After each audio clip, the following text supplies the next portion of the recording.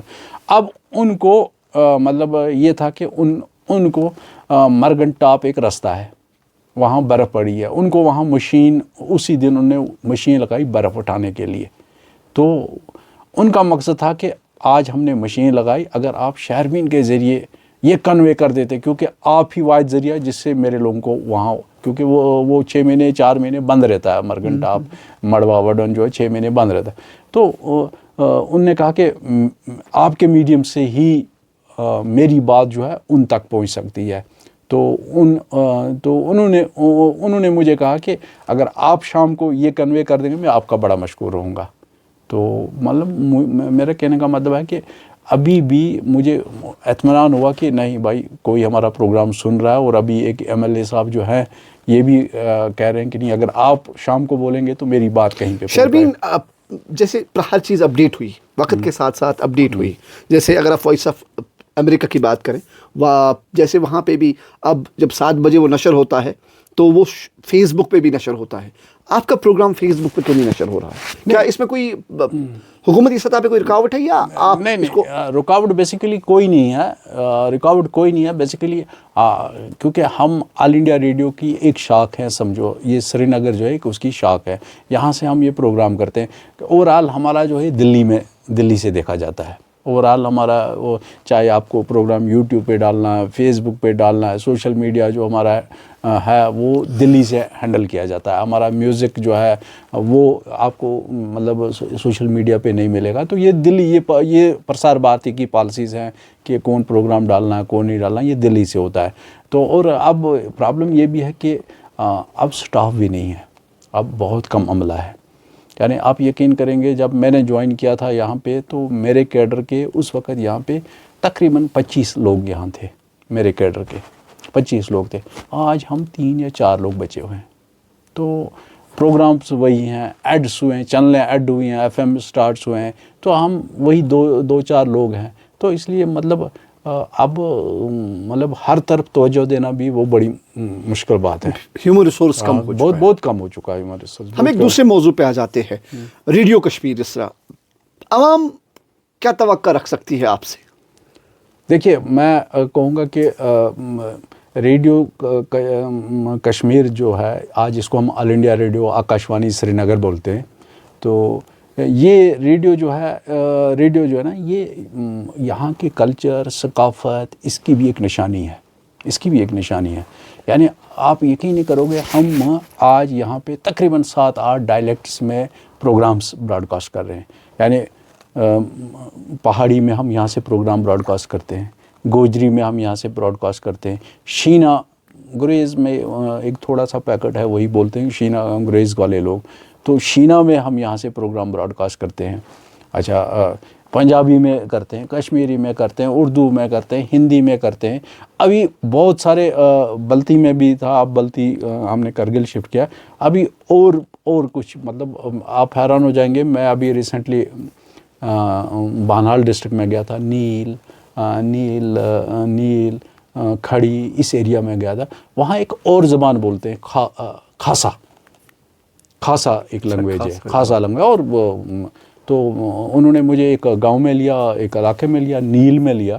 تو جب میں نیل میں پہنچا وہاں تو ایک بڑا ایک مشاعرہ تھا, ایک بڑا انہوں نے کلچرل پروگرام کیا تھا, اور وہ ایک الگ سے ایک زبان بول رہے ہیں, کھاسا. اچھا, وہیں پہ ایک دوسری زبان ہے پوگلی, الگ سے. مطلب اتنی ویرائٹیز ہیں ہمارے ڈائلیکٹس کے. اب اتنا دباؤ ہم پہ پڑ رہا ہے کہ ان کو بھی مطلب ہماری زبانوں کو بھی ریپرزنٹیشن دیجیے. تو مطلب ریڈیو جو ہے نا, یہ اس نے پہچان بھی دی ہے لینگویج کو, جو بہت ساری لینگویج. اردو ہماری جڑی زبان ہے, اردو کے تئیں ہمارا جو احترام ہے وہ زیادہ ہی ہے, کیونکہ پوری جموں کشمیر عوام اگر کشمیری کے بعد زیادہ بولتی ہے تو وہ اردو زبان میں ہم بات کرتے ہیں. اردو ادب کے تئیں جموں کشمیر جو ریڈیو کشمیر ہے اس کے کیا خدمات ہیں ابھی تک؟ نہیں, ادب کے حوالے سے اس میں بھی تو مطلب جو ہمارا ریڈیو کشمیر ہے نا, اس کا بڑا امپورٹنٹ رول رہا ہے. مطلب جتنے بھی ہمارے جو شعراء ہیں یا اردو کے اچھے رائٹرز ہیں, ان کو تو بیسک پہچان تو ریڈیو نے دی ہے. دوردرشن بعد میں آیا, مطلب باقی چینلیں تو بعد میں آئی, تو اصلی پہچان تو وہ تو ریڈیو نے دی ہے. ابھی بھی مطلب ہمارے جو مطلب مشاعرے جو ہوتے ہیں وہ تو مطلب نیشنل سطح کے مشاعرے ہوتے ہیں, اور ایون ہم جو یہاں کے جو مشاعرے ہوتے ہیں وہ دلی بھیجتے ہیں, اور وہ جو نیشنل سطح پہ براڈ کاسٹ ہوتے ہیں. ایسے ہی ہمارے کچھ بہت اچھے پروگرام ہیں. مطلب ہمارا ایک پروگرام ہے وادی کی آواز, کرنٹ افیئرس پروگرام ہے, وہ بھی تو وہ تو ادر سائڈ آف بارڈرس مطلب ان لوگوں کے لیے ہے, کیونکہ وہ اردو زیادہ سنتے وغیرہ, تو ان کے لیے ہے.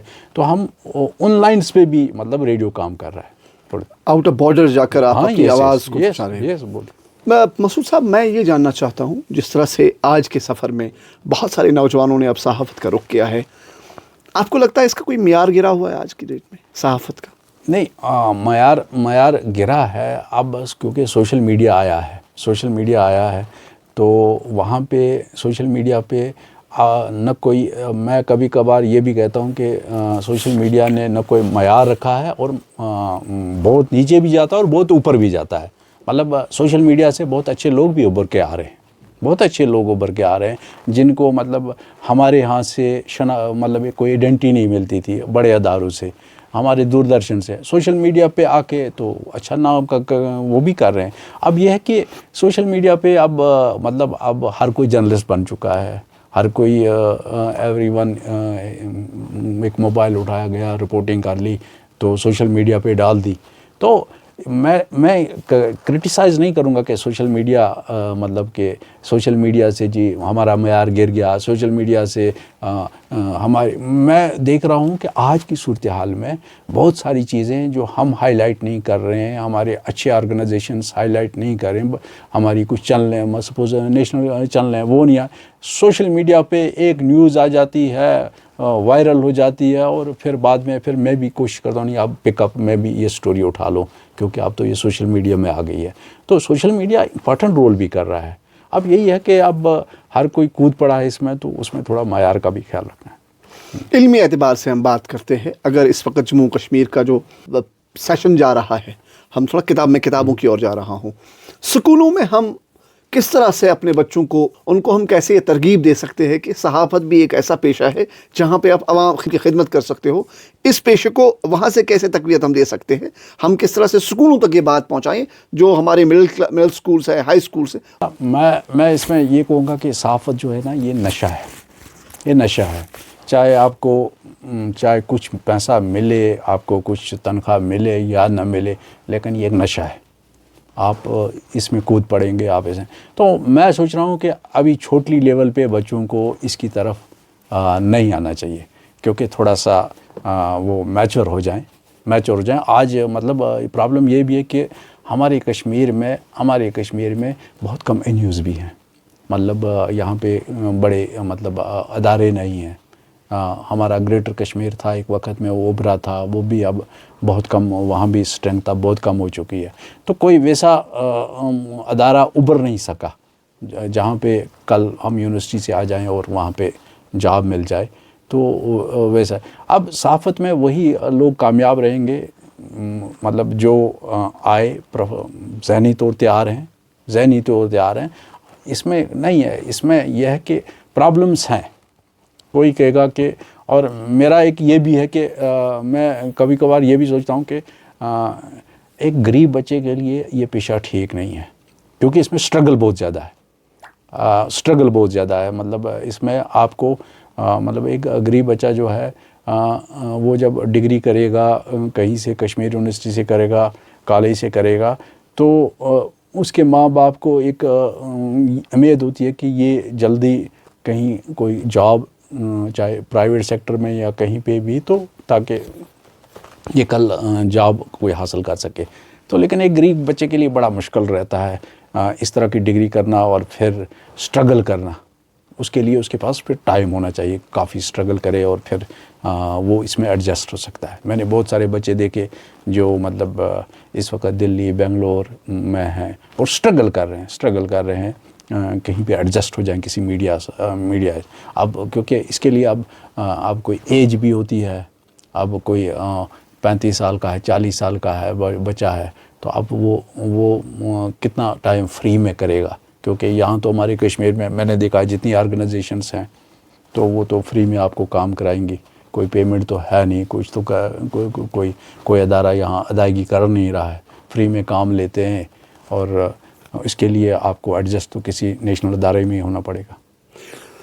اوورال اگر آپ اس وقت دیکھو گے جموں کشمیر میں بے روزگاری ہے، اور یہاں پر ایک ایسا رہا ہے کہ اب نوجوانوں میں نہ وہ اب جو جاب ہے وہ یہی سمجھتے کہ باہر جا کر ہی ملے گی۔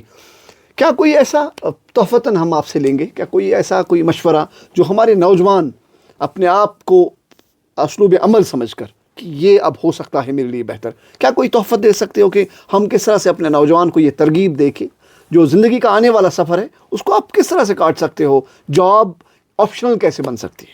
نہیں، میں اب یہی ایون میں اپنے بچوں کو بھی کہتا ہوں کہ اب ہم لوگوں کو ایک مائنڈ بنانا چاہیے، کیونکہ یہاں کشمیر میں ابھی تک مائنڈ یہی رہا ہے کہ بابا ڈگری کی، پی جی کی، اور اس کے بعد آپ کہیں سرکاری نوکری کے لیے تگ دو میں لگ جاتے ہیں، تگ دو میں اسی تو اب وہ سرکاری سطح کی نوکریاں جو ہیں وہ تو اب نہیں ہو رہی ہیں، تو اس لیے اب بچوں کو پہلے ہی مائنڈ بنانا چاہیے کہ بابا مجھے ڈگری کرنی ہے، میں کس شعبے میں ڈگری کروں جس کی طرف مجھے ایک تو انٹرسٹ ہو، اور دوسرا مجھے کل جو یہ پرائیویٹ سیکٹر میں روزگار دے۔ تو ہمارے یہاں بہت کچھ ہے، مطلب ابھی ہم انسان تو سوشل میڈیا کے ذریعے ہی وہ مطلب دیکھتا ہے کہ بہت سارے ہماری اب لڑکیاں جو ہیں، لڑکے ڈگریاں حاصل کر کے اب پرائیویٹ سیکٹر میں اپنے چھوٹے چھوٹے ادارے کھول رہے ہیں، کہیں پہ کوئی ایگریکلچر، ہارٹیکلچر کی طرف بہت زیادہ لوگ جا رہے ہیں، اور اس کا یہاں پہ پوٹینشیل بھی ہے، اور ہم دیکھ رہے ہیں کہ پورا ہندوستان امڈ پڑا ہے کشمیر میں روزگار کے لیے، پورا انڈیا وہ امڈ پڑا ہے کشمیر کے لیے، تو ہم لوکل ہو کے یہاں اپنا روزگار کیوں نہیں کما سکتے ہیں، جا سکتے ہیں۔ کشمیر کی خوبصورتی کو پوری دنیا دیکھنے آتی ہے۔ اس وقت جب آپ اس کو دیکھتے ہو، کیونکہ اب ایک زندگی کا ایک سفر رہا ہے، تقریباً 60 سال کے ہوں گے آپ، کچھ مہینے بچے ہیں آپ کی ریٹائرمنٹ کے لیے، اس پورے سفر میں جس طرح سے آپ نے یہ ایک سفر کاٹا، آپ نے اس خوبصورتی کو جس طرح سے لوگوں نے لطف اندوز کیا، کشمیری اس سے کبھی لطف اندوز ہوا اس پوری خوبصورتی سے؟ میں کہہ رہا ہوں کہ نہیں، کشمیری پورا لطف اندوز نہیں ہوا، کشمیری نے یہاں صرف گلمرگ پہلگام کو ہی رکھا ہے نظر کے نیچے۔ آپ یقین نہیں کریں گے کہ میں نے پچھلے 15-20 سال میں جموں کشمیر کا کوئی حصہ نہیں چھوڑا ہوا، جہاں میں گیا نہیں ہوں، اپنی ٹیم لے کے آفیشیلی گیا، اپنی ٹیم لے کے گیا وہاں پہ، چاہے جو مطلب میں شیخ پورہ تلیل گیا، وہاں کی لوکل لینگویج شینا ہے، تو شینا کا کلچرل پروگرام کیا، وہاں شینا کے لوگوں کو وہاں میں نے ریکارڈ کیا، وہاں کے لوگوں کے مسائلز ہائی لائٹ کیے، وہاں کے لوگ مطلب جو بھی مطلب ان کے مسائلز ہیں وہ ریکارڈ کیے۔ چاہے آپ یقین کریں، ریاسی میں مہور علاقہ ہے، بہت دور، شڈول گاؤں کا نام ہے، اور ایسا گاؤں ہے، ایسی سڑکیں خراب ہیں کہ میرے ساتھ جو کولیگ باقی جو گئے تھے وہ گاڑیوں سے نیچے اترے، کہا نہیں ہم گاڑی میں اس روڈ پہ سفر نہیں کرتے ہیں، تو گاڑیوں سے نیچے اترے، لیکن ہم گئے اس شیڈول میں بھی گئے، اور وہاں جو وہ لوکل زبان بولتے ہیں ہم نے ان کو ریکارڈ کیا، وہاں کا کلچر ریکارڈ کیا، چاہے راجوری، مطلب جموں کشمیر کا کوئی کونا میں نے نہیں چھوڑا ہے، اور دیکھا بھی ہے، اور وہاں کے لوگوں کی ریپرزنٹیشن بھی کی ہے۔ حسین صاحب، آپ کی زندگی کا جو سفر رہا ہے ابھی تک، جس طرح سے عوامی خدمات میں رہا ہے، اور بہت صحافی آپ نے جس طرح سے ذمہ داریوں کے سفر کاٹ کے آئے ہیں، اور اب جب کہ یہ اب سرکاری طور اختتام ہونے والا ہے، اب ایک نئی زندگی شروع ہونے والی ہے، کیونکہ اب جب آپ سبکدوش ہو جائیں گے تو ایک نیا سفر شروع ہوگا۔ کیا ہے آگے کی، کیا سوچ کے رکھا ہے؟ کیا صحافتی یا قلم ہی رہے گا، پرنٹ میڈیا میں جاؤ گے، یا اپنے لیے آپ کوئی دوسری زندگی سوچی ہے کہ فیملی کے ساتھ جائیں گے؟ کیا سوچ کے رکھے؟ نہیں، دیکھیے فیملی تو ساتھ میں رہتی ہے، فیملی تو چاہے آپ صحافت میں رہیں، نوکری میں رہیں، یا نوکری سے باہر چلے جائیں، تو فیملی تو ساتھ میں رہتی ہے، لیکن جہاں تک میرا ہے کہ میرا پرنٹ میڈیا کی طرف، کیونکہ میں اتنے سال بھی یہاں لوگوں کو کہتا تھا، جو بھی نئے نوجوان آتے تھے میں ان کو کہتا تھا کہ اگر آپ کو براڈ کاسٹنگ میں جوائن کرنا ہے، اگر آپ کو دوردرشن ٹی وی چینل میں، تو بیسک اس کے لیے پرنٹ میڈیا ہے. جو پرنٹ میڈیا سے آئے گا وہ کامیاب رہتا ہے. میں نے یہ تجربہ کیا کہ جو لوگ بھی ہمارے براڈ کاسٹنگ میں پرنٹ میڈیا سے آئے, چاہے وہ کسی اردو اخبار سے آئے, کسی انگریزی اخبار سے آئے, یا کسی میگزین سے آئے, تو وہ براڈ کاسٹنگ میں بھی کامیاب رہے, وہ ٹی وی چینلز میں بھی کامیاب رہے.